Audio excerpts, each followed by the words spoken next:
இசை, மொழி, இனம் என எல்லைகளை கடந்து அனைவரையும் ஈர்க்கும் தன்மை கொண்டது என பிரபல பாலிவுட் இசையமைப்பாளர் ஷேகர் ரஜ்யானி தெரிவித்துள்ளார்.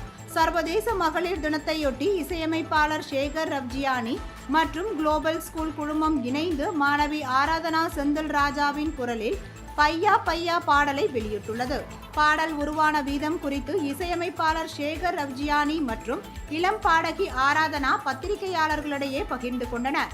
அப்பொழுது ஷேகர் ரஜ்யானி சூப்பர் ஸ்டார் ரஜினிகாந்த் நடிக்கும் திரைப்படத்தில் பணியாற்றும் ஆர்வத்தை வெளிப்படுத்தினார். அதேபோல் தன்னுடைய இசை பயணத்தில் மகத்தான பங்காற்றிய இளையராஜாவிற்கு மிகுந்த மதிப்பும் பாராட்டும் கொண்டிருப்பதாகவும் கூறினார். இசை, மொழி எல்லைகளை கடந்து அனைவரையும் ஈர்க்கும் தன்மை கொண்டது என்பதை அவர் குறிப்பிட்டார்.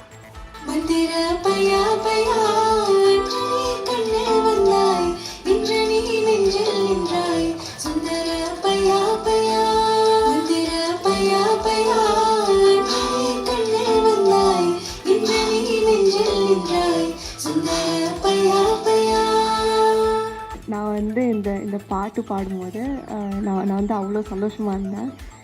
நான் வந்து இதுதான் என்னோடய டெபியூ சாங். ஷேகர் ரஜ்யானி சார் வந்து எனக்கு வந்து ஒரு அற்புதமான ஒரு வாய்ப்பு தந்திருக்காங்க. அது நான் வந்து என்னோடய வாழ்க்கையில் நான் வந்து என்றைக்குமே மறக்க மாட்டேன். நான் வந்து சின்ன வயசுலேருந்தே நான் வந்து பாடுறது வந்து ஒரு பிடிச்ச விஷயமா நான் வந்து பார்க்குறேன். அது வந்து எனக்கு வந்து இந்த வாய்ப்புகள் வந்து எனக்கு ரொம்ப கம்மியாக இருந்தது. நான் வந்து இவங்களோட ஸ்கூலுக்கு நான் வந்து அப்ளை பண்ணும்போது இவர் வந்து எனக்கு வந்து ஒரு நல்ல வாய்ப்பு தந்திருக்காங்க.